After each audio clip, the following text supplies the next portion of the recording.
y a tellement d'optimisme vers l'art et la technique. Il croyait que l'art serait engouffré par la technique. Exactement. Et il disait c'est très bien, ça marche très bien comme ça. D'une part, et d'autre part, évidemment, il reste conforme à la pensée de Lénine que la superstructure, donc l'art étant déterminé par l'infrastructure, à partir du moment où on élimine tous les aspects négatifs de l'infrastructure, on aura un art très, très supérieur. Oui, mais... Et intégré dans la technique, bien sûr. Oui, mais Trotsky, me semble, il va plus loin dans le sens que il croit la perfection humaine, ça serait quand tout est réglé comme une machine. L'art aussi. Et vous il me semble que vous l'avez aperçu que c'est le sens dans lequel va le monde, mais vous dites que c'est une tragédie. C'est une tragédie, exactement. Ça, d'abord parce que, on le voit actuellement, ça serait irréversible, et on n'est jamais sûr de ne pas s'être trompé. C'est-à-dire que ce qui me pose le problème, n'est-ce pas, c'est d'engager des opérations techniques par rapport auxquelles on ne peut pas revenir en arrière. Or, on n'est jamais certain au début que l'on ne s'est pas trompé. C'est ça. Par conséquent, il faut toujours réserver la possibilité de revenir en arrière. Réserver, je ne comprends pas à ce moment-là, parce que vous voulez aller en arrière quelquefois. Oui, mais il faut qu'on ait la possibilité de revenir en arrière et de recommencer. Oui. Ce qui est arrivé plusieurs fois dans l'histoire. Oui, c'est ça. Alors, c'est un point de vue que garder ces options. Exactement. Il y ait une possibilité de plusieurs options. Ce que la technique empêche. Oui. Il y a, dans ce contexte, vous avez dit dans un de vos cours, tout ce gaspillage d'argent en faisant le train monorail entre Paris et Orléans. Est-ce que c'est ça que je vois dans le train? Quand vous allez, le béton. Ça doit être... Tout le monde qui croit dans la technique doit être forcé pour faire ce trajet exactement. dans le SNCF. Alors, c'était M. Chaban-Delmas qui était président de Premier ministre à ce moment-là. Et on devait gagner 15 minutes sur le trajet. On fait le trajet de Paris à Orléans en 1 heure. On devait mettre 3 quarts d'heure. Et construire un monorail, construire des wagons, etc., d'un type tout à fait différent, on les a construits. Et on a fait un essai. Et puis on s'est aperçu que vraiment ça servait à rien. Ça sert maintenant pour les nids de l'oiseau? Voilà, c'est exactement. Mais vous vous rendez compte qu'il a fallu exproprier tous les propriétaires de tous ces terrains, qui étaient de la bonne terre cultivable. Dans cette région, c'est admirable comme culture. On a exproprié des centaines d'hectares pour construire ça. Mais vous savez, j'ai demandé des autres passagers dans le train qu'est-ce que c'était. Personne ne savait. Oui, on ne sait plus. Et oui. Voilà, alors moi c'est là que je dis, il faut d'abord pouvoir revenir en arrière, et puis il faudrait quand même, ce que j'ai essayé de soutenir dans plusieurs articles, déclencher la responsabilité des hommes politiques et des administrateurs quand ils prennent des décisions comme ça, qui se révèlent. Chez nous, il y a les scandales, le trou des halles et la construction des abattoirs. Ça, je ne connais pas. N'est-ce pas? On a supprimé les abattoirs qui existaient pour Paris, qui étaient gigantesques. On a construit de nouveaux abattoirs qui ont coûté 40 milliards de francs nouveaux. Et une fois construit, tout fini, là on s'est aperçu que ça ne pouvait pas marcher. Et depuis la fin de Gaulle, par conséquent, ça fait 8 ans, on se demande ce que l'on peut faire avec avec ces bâtiments, avec tout ça, étant donné que c'est inutilisable pour des abattoirs. Alors on va y faire un musée de la technique, on va y faire... Ça rentre dans le gaspillage. Est-ce que vous faites souvent des critiques? Est-ce que vous pensez que les journaux vous accueillent assez bien? Ou bien ils ont refusé toujours. Enfin, quand c'est trop sensible? Oui, exactement. Quand c'est trop sensible, ici par exemple dans le Sud-Ouest, je n'ai jamais pu faire passer un article sur la transformation de la côte pour le tourisme. Il y avait une mission que l'on appelait la mission de la côte Aquitaine, pour transformer toute la côte qui va de Soulac jusqu'à Bayonne pour favoriser le tourisme, qui avait des projets absolument fous. Je n'ai jamais pu avoir un article dans Sud-Ouest.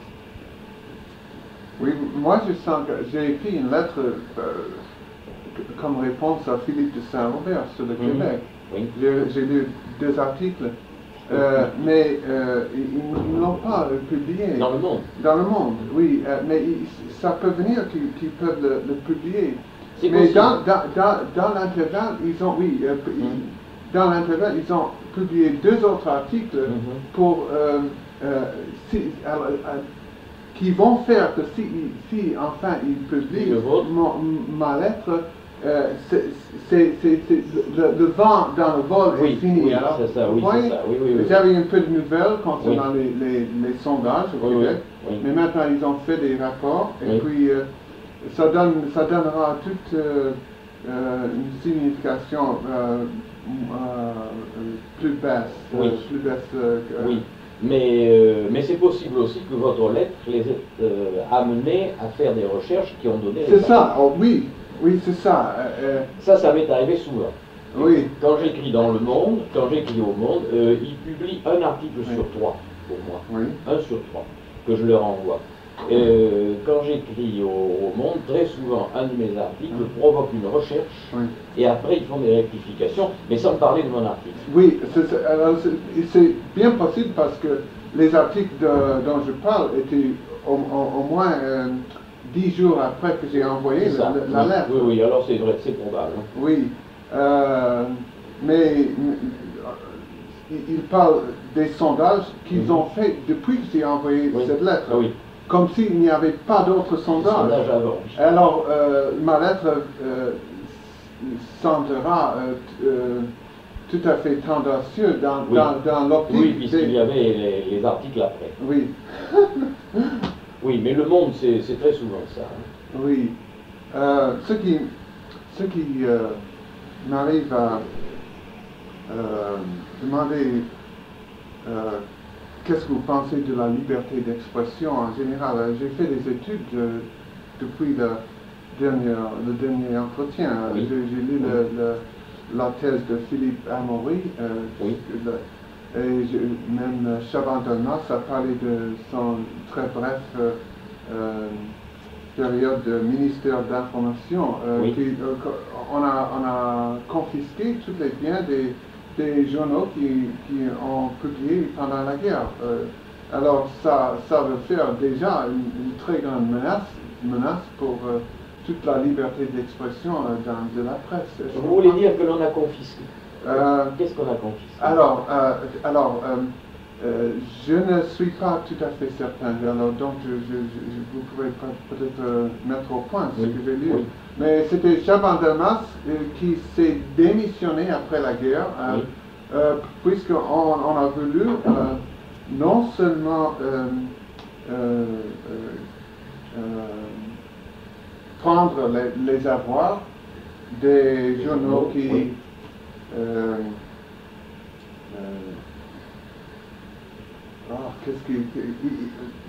avaient été collaborateurs. Oui, c'est ça. Oui. Mais aussi comme Sud-Ouest, Dépêche de Toulouse, etc. Oui, mais aussi tous les autres journaux qui ont publié pendant la guerre. Oui, c'est juste. Mais c'est pour ça que dit Chaban. Oui, mais on ne l'a pas fait. Ah, bon, on ne l'a pas fait. Bon, très bien. Oui, alors non, en réalité, il y a eu des commissions d'enquête pour chaque journal. Oui. Bon. Alors par exemple ici c'était La Petite Gironde, qui avait été un journal très collaborateur, et on a décidé de confisquer, etc. Et puis ensuite on a créé un autre journal qui a remplacé La Petite Gironde, à qui on a remis l'argent. Ah bon. Et c'est Sud-Ouest. Oui, oui. Bon. Par contre, alors par exemple, à Toulouse, ça je connais bien la question, à Toulouse, il y avait La Dépêche de Toulouse qui était accusée d'avoir été un journal très très collaborateur des Allemands, etc. Et c'est moi qui ai été chargé de faire le rapport. J'ai lu les 4 années de La Dépêche de Toulouse, j'ai trouvé très très très peu de choses. J'ai fait un rapport attestant qu'il y avait eu peut-être 10 articles de collaboration sur 4 ans, que c'était vraiment très peu de choses. On n'a rien fait à La Dépêche de Toulouse. On a changé la direction. C'est tout. On n'a rien fait du tout. Par conséquent, on n'a pas confisqué les capitaux des journaux qui n'avaient pas collaboré. Bon, alors très bien, j'avais tort. Oui. Non, c'est Chabon qui a peut-être... il n'a pas... Oui, il a un peu généralisé. Oui. Mais dans la télévision, je vois je vois dans tous les 3 canaux les mêmes séquences. Qu'est-ce qu'on a comme diversité. Diversité, oui. Diversité. Si, TF1 est plutôt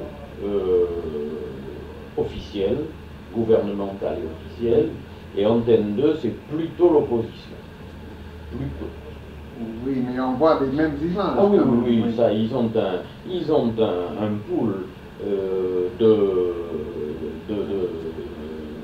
de cinéma qui filme pour les 3. Oui. Oui. Et aussi, j'ai vu, je ne rappelle pas exactement où, que les journaux, les frais pour aller à l'étranger sont payés moitié par l'État. Est-ce que c'est vrai? C'est de la thèse que vous avez vue vous-même, la thèse de, ici à Bordeaux, 1957. C'est ça. 59. Alors, vous voulez dire pour la télévision? Toutes les journaux. Alors, il y a effectivement, l'État français aide tous les journaux. Tous. Même l'Humanité. Voilà, tous les journaux, c'est-à-dire qu'ils ont des taxes d'impôts, n'est-ce pas, ils payent moins d'impôts sur leurs bénéfices qu'une affaire commerciale ordinaire. Les individuels aussi, les journalistes eux-mêmes? Ah non, l'entreprise. L'entreprise, la société. Ils ont des transports, des coûts de transport pour la poste, pour l'avion, etc., bien meilleur marché que les imprimés ordinaires. Oui. Ils ont des subventions, pour l'achat du papier. Oui. C'est le gouvernement qui paye une partie du papier qui sert à imprimer les journaux, etc. Ils sont tous subventionnés par l'État. Est-ce que vous croyez que ça peut menacer un peu la liberté Non. Non, vous croyez que non? Non, pas plus que... Enfin, si l'État voulait supprimer ces subventions, ça provoquerait une telle... Ils sont tous solidaires, les journaux. Oui. Tous les journaux se dresseraient contre l'État. Ah oui. Enfin, il y a... pour vous donner un exemple qui est un peu voisin, il y a 3 ans, il y avait un ministre de la culture, qui était... comment s'appelait-il? Me reviendra. Qui a trouvé qu'il n'était pas normal que l'État subventionne les groupements de théâtre, par exemple, qui faisaient de la propagande révolutionnaire contre l'État. Et alors, il a dit, bon ben, au fond, les théâtres et les groupes et les mouvements de théâtre qui font du théâtre classique, ordinaire, etc., nous continuons la subvention. Les groupements de théâtre qui veulent faire du théâtre révolutionnaire, nous supprimons les subventions. Ça a provoqué mais vraiment une telle révolution à Paris, que le ministre a dû donner sa démission. Oui. Alors, vous comprenez, c'est ça qu'il faut surtout. Quand vous allez à Paris et que vous voyez des théâtres qui affichent des pièces révolutionnaires, appelant, qui vantent Castro, Cuba, etc., par exemple, comme il y en a en ce moment, ils sont payés par l'État français, actuellement. Oui. Alors, vous savez, non, ça n'empêche absolument pas la liberté d'expression en France. Le gouvernement est très faible. Il est très faible. Il n'utilise pas les moyens de pression qu'il pourrait avoir. Oui, oui. L'expérience est un peu différente. Je viens de parler avec notre ambassade de Gérard Pelletier qui avait la décision de faire, ou bien non, de faire des annonces, la publicité dans le journal séparatiste au Québec. Oui. Et il a décidé que l'État n'a aucun devoir de faire des annonces dans n'importe quel journal. Oui. Donc il a supprimé de faire les annonces dans les journaux séparatistes. Oui, oui, oui. Qui me semble c'est discutable comme il a fait, il a réconisé. Oui, reconnu. Oui. Reconnu, oui. Mais si on prend cette position-là, cet même argument pourrait venir pour supprimer des subventions marxistes à Paris. Mais on n'ose pas. C'est pas possible. C'était Druon, Marcel Druon, le ministre qui avait décidé de ne plus subventionner les groupes révolutionnaires. Oui.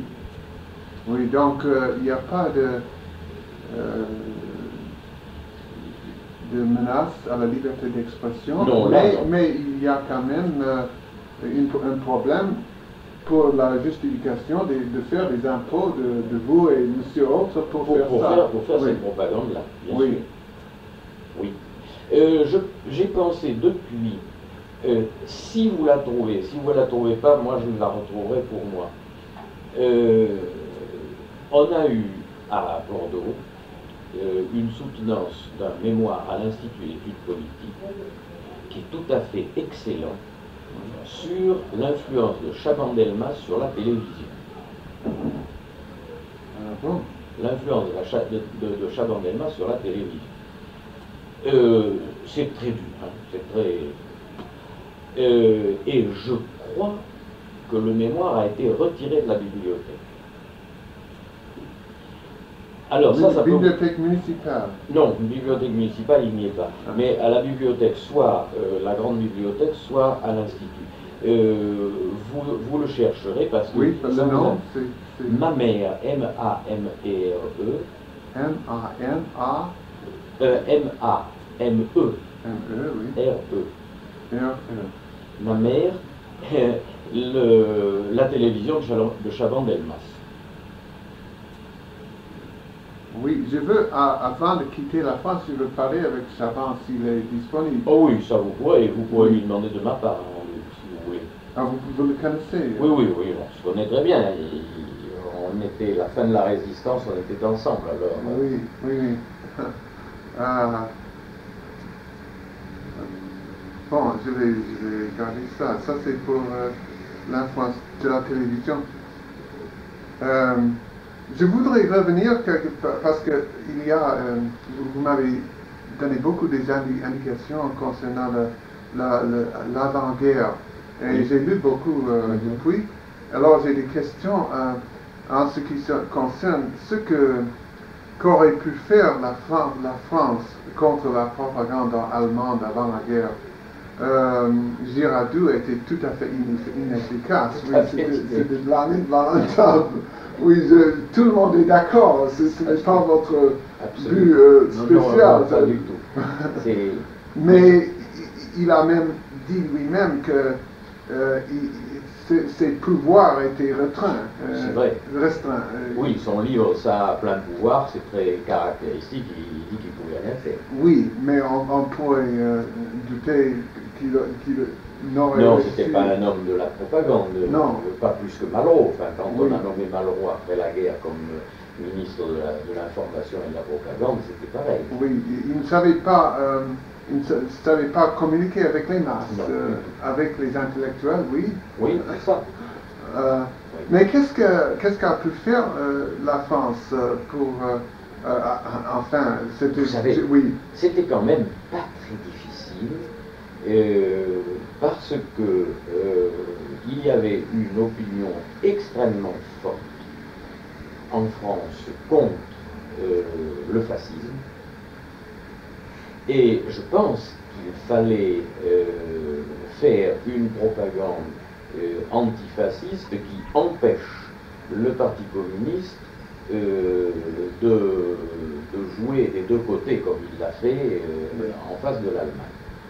Je crois que c'était très facile comme propagande à ce moment-là, dans l'opinion française. Mais ce qui est très curieux, c'est que pratiquement seuls les groupements d'extrême droite réussissaient à faire vraiment de la propagande. Oui. Seuls les groupements d'extrême droite ont fait de la propagande. Mais qu'est-ce que peut faire l'État? Parce que au moment qu'on reconnaisse officiellement qu'on fait la propagande, il y a toujours tout à fait une réaction très puissante contre, une tollé, on dit, une tollé contre. Alors, on a essayé de temps en temps de faire des ministères d'information, etc. Mais il y a le problème qui reste avec tous les pays démocratiques qui ne veulent pas cacher des citoyens ce qu'ils vont faire. Oui. Alors c'est possible, ça me semble, j'ai lu les manuscrits les papiers de Campbell Stewart à Londres. Il était pour travailler en secret, parce que si ce n'est pas secret, ça, en France, en effet, on aurait fait un ministère de la propagande, tous les Français auraient été contre. Oui. Ça, tous les Français auraient été contre. Mais je pense que c'était très facile de lancer des journaux, puisqu'à cette époque, au fond, il y avait les journaux et la radio, mais la radio beaucoup moins, on n'écoutait pas beaucoup la radio à cette époque. Mais lancer des journaux de propagande qui auraient été soutenus par le gouvernement, c'était très facile. Et les meetings, alors ça c'était quand même, je vous garantis que les meetings populaires de 1936 ont dû... De quoi les meetings. Oui. En 1936, il fallait avoir des groupes qui étaient prêts, et il y en avait beaucoup, qui étaient prêts à lancer des journaux et soutenir ces journaux. Oui. Mais c'est très curieux, en 1936, par exemple, la gauche a lancé des journaux dont certains étaient très très bien et atteignaient la Flèche vendredi, c'était très bien fait et ça atteignait un grand public. Mais ils n'ont pas pu tenir par manque d'argent. Enfin, c'était pas difficile pour le gouvernement de leur fournir de l'argent. Oui, mais on se demande alors les limites.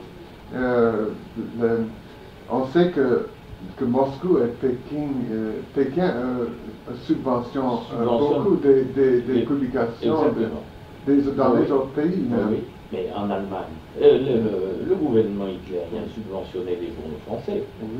Oui.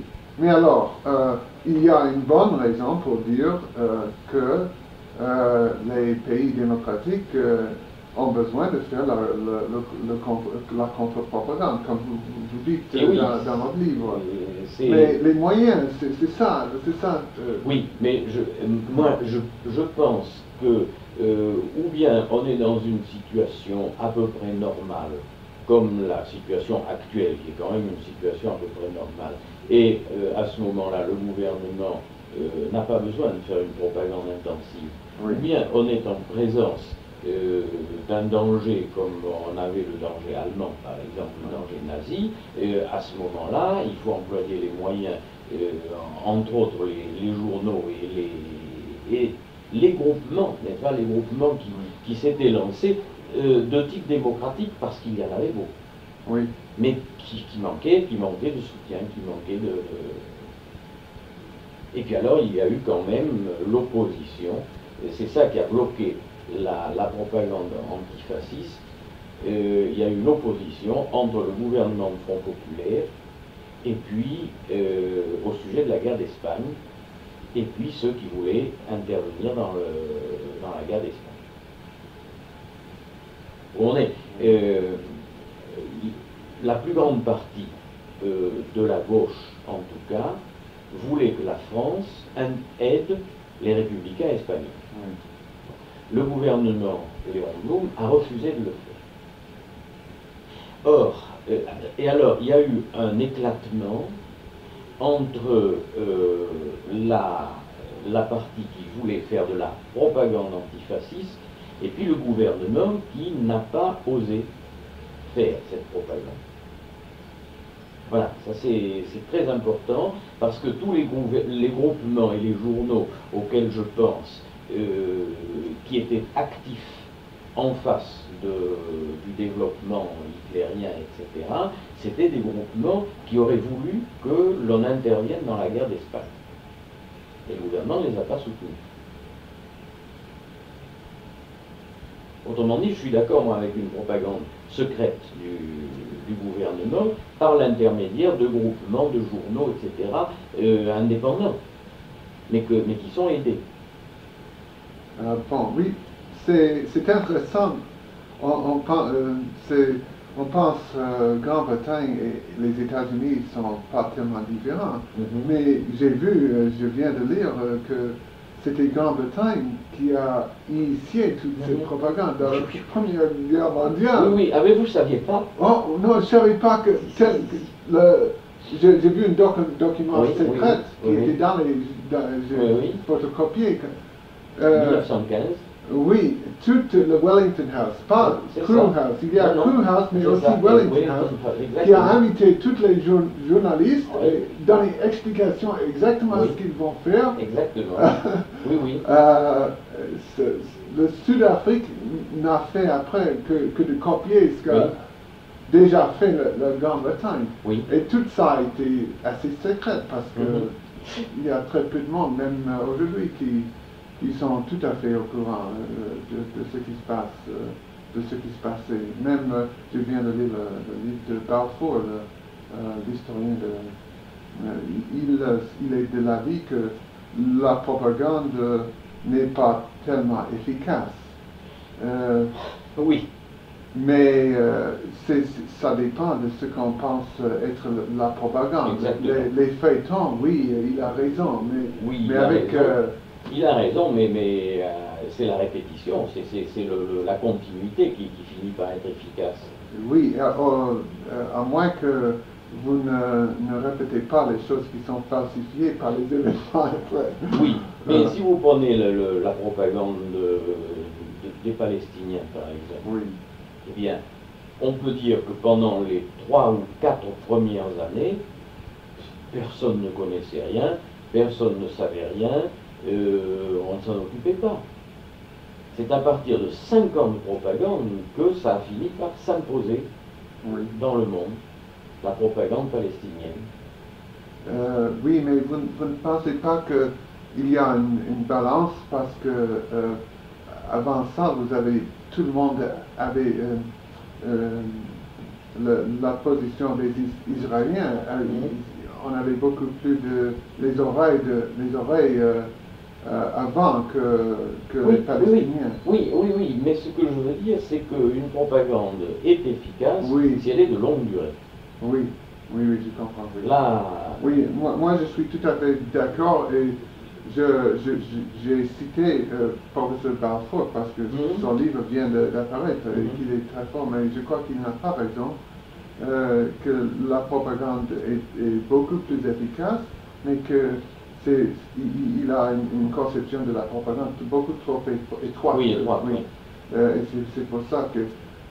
mais il peut avoir raison que ce n'était pas la guerre de la propagande qui a déterminé la fin de la guerre. Oh là là, non. Non, c'était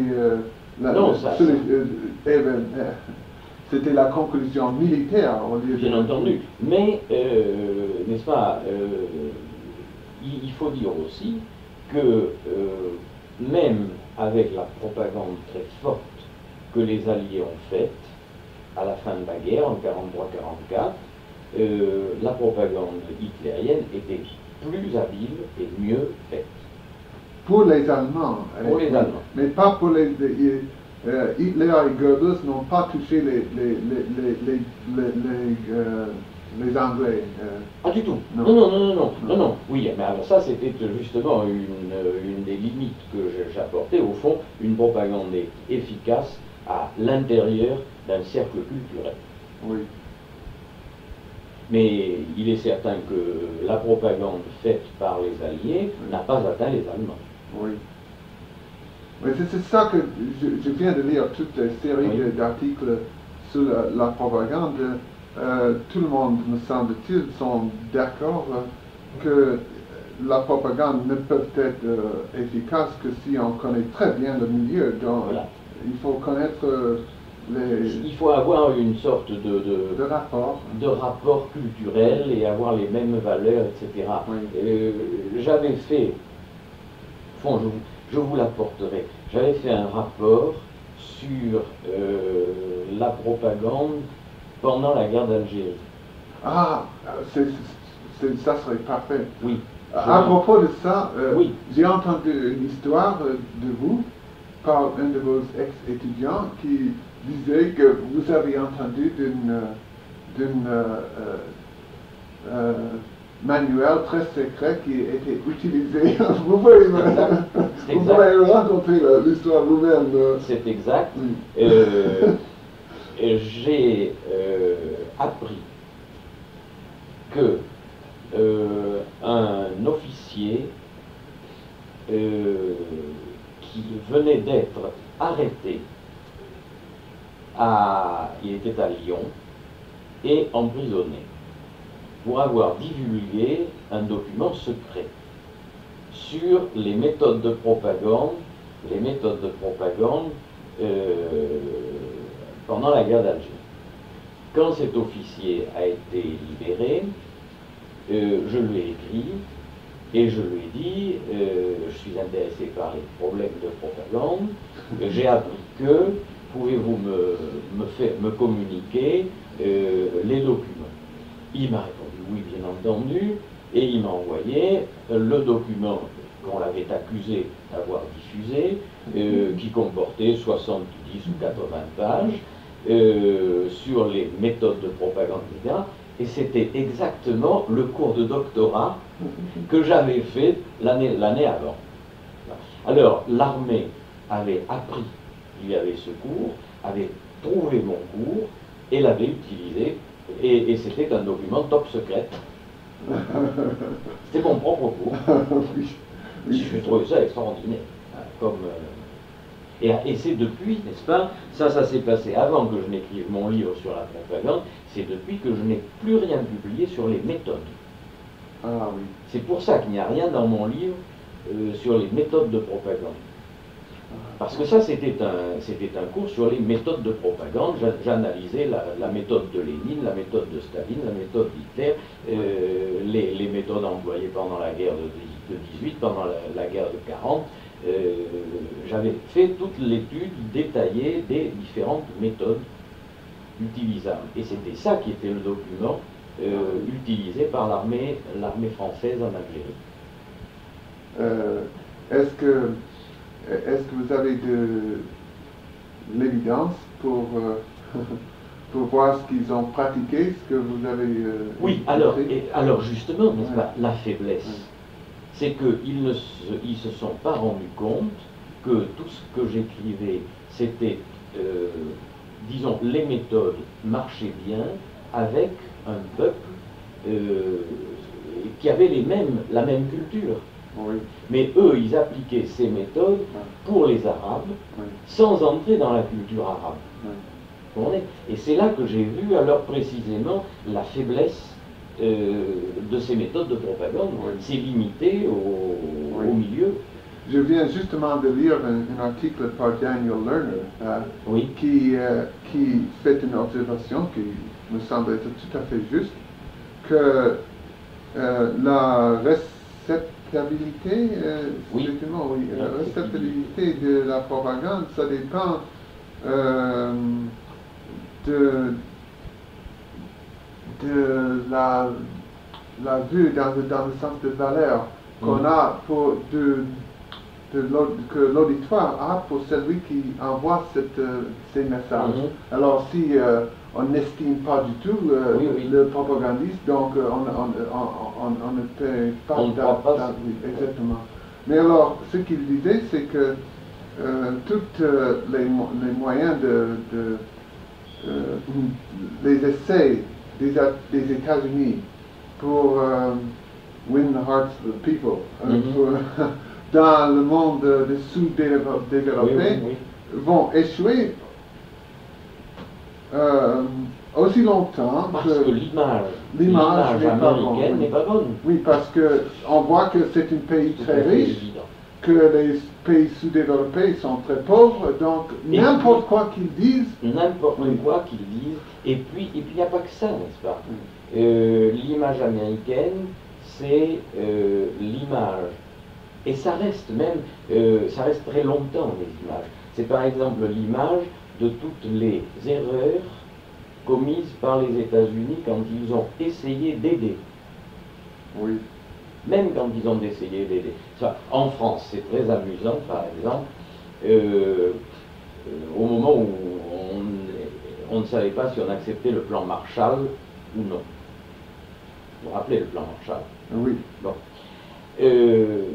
L'image américaine, c'était les Américains, quand ils veulent aider les gens, leur apportent des choses dont ils n'ont pas besoin.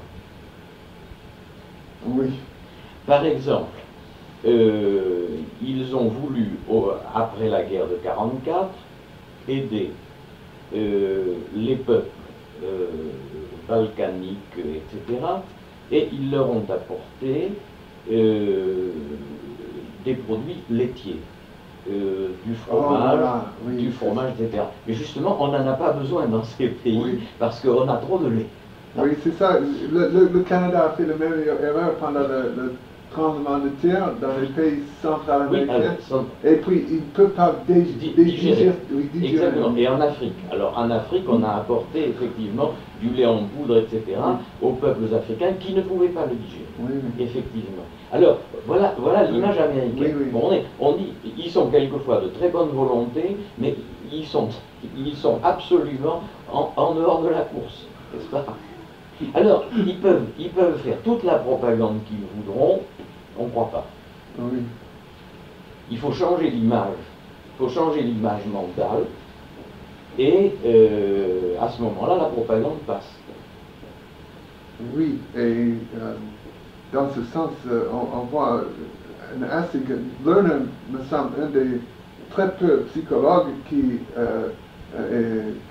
a aperçu la vérité, parce qu'il y en a des autres qui ont essayé tellement de moyens pour convaincre les autres, mais ils ont tous arrivé à l'échec. Exactement. Il y a, je crois bien, mais je me rappelle d'un auteur, je crois bien que c'est René Raymond, sur l'image américaine dans l'opinion française. Je crois bien que c'est René Raymond.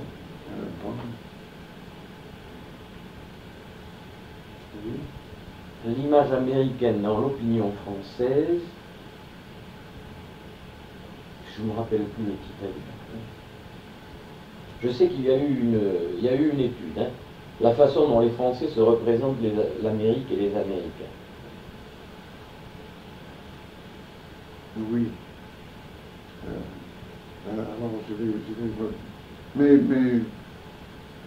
parce que ça c'est très très important, c'est tout à fait décisif. Si on croit la personne qui fait la propagande, on croit ce qu'il transmet. Si on a une mauvaise image de lui, ça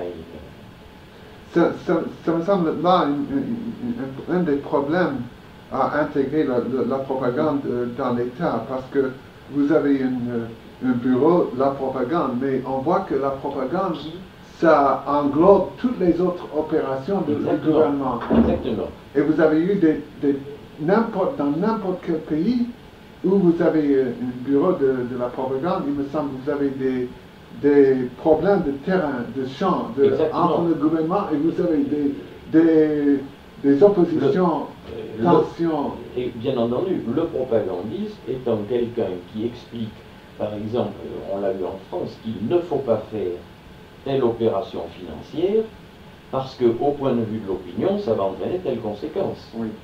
Alors, un conflit entre le ministre des Finances, ça on l'a eu en France, et le à quelle époque Ensuite, après la guerre, et le général de Gaulle avait décidé en faveur du ministre des Finances. Ah, parce que, oui, Goebbels a eu ces problèmes, n'est-ce pas, avec Ribbentrop, et même avec Hitler, parce que sa propre propagande a échoué à cause parfois à cause des autres. Ah, exactement, qui ne faisait pas ce qu'il avait conseillé. Oui. Et Campbell Stuart, il voulait être lié directement avec le premier ministre, parce qu'autrement, vous avez tous ces bruits avec les autres départements, on ne peut pas faire ce qu'on veut. Et ça, Goebbels l'avait obtenu à la fin, d'être lié à Hitler directement. Oui, oui. Et dommage, parce qu'il a réussi à persuader les Allemands de continuer à battre. Exact. Oui, mais moi, je dois dire que ça, une tragédie. Vous savez, quand on a vécu cette période, que l'on savait que l'Allemagne était écrasée de bombes, qu'il n'y avait plus que des tout petits groupes qui se battaient partout, mais qui continuaient à se battre avec la propagande de Goebbels, comme si rien ne s'était passé. Ah, ils ont été d'un courage incroyable, incroyable. Mais ça nous mène à une question, parce que vous faites toujours l'attention aux réalités de la politique. Alors, est-ce que c'est vraiment faisable d'avoir un département de la propagande dans le gouvernement, n'importe ce que vous l'appelez, le ministère de l'Information, je ne sais pas. Mais on voit tellement d'opposition dans le gouvernement qu'on voit aussi des échecs qui sont aussi grands et des réactions dans l'opinion publique contre la propagande qu'on est mieux de n'essayer à rien faire. Oui, mais, n'est-ce pas, si on ne fait rien, ça veut dire que même au niveau de l'interprétation des événements, le gouvernement n'est pas capable, s'il n'a pas des spécialistes de ce genre, d'interpréter l'image que le gouvernement donne dans le public. Même si on n'essaye pas d'agir par des moyens de propagande, le gouvernement doit connaître maintenant. Alors, ce n'est pas les sondages d'opinion qui suffisent. Il faut des spécialistes qui interprètent pourquoi M. Barr a telle image dans le public, pourquoi le président de la République a telle image, etc., de façon à orienter les mesures. Est-ce que c'est plus faisable alors d'avoir une agence séparée un peu du gouvernement pour faire ces études? Alors ça peut être tout à fait ouvert. Ça peut être ouvert, bien sûr. Bien sûr. Qu'il n'y a pas de soupçon que vous avez des espions qui vont finir une partie en puissance des informations spéciales pour le rester, faire qu'il reste en pouvoir. Oui, mais de toute façon, moi je pense que un gouvernement moderne ne peut pas éviter d'avoir un appareil de diffusion d'informations, de propagande, etc. On ne peut plus l'éviter. Ou bien on a les erreurs énormes commises par nos hommes politiques au point de vue psychologique. Enfin, c'est vrai qu'ils doivent faire la propagande, mais ça peut être tranché par département. Ce qu'on a au Canada, on a des départements d'information. Oui. Oui. Vous avez des sous-sections dans les départements qui font la publicité pour expliquer ce dans le département de santé, par exemple. Oui, et c'est... Enfin, j'en ai vu, et c'est en général bien fait. En général bien fait, cette diffusion d'informations par département. Seulement, il faut en même temps que ça ait un certain pouvoir, dans la mesure où, en France en tout cas, l'administration ne s'occupe absolument pas de ce genre d'indication. C'est-à-dire que le département d'information peut dire il vaut mieux ceci.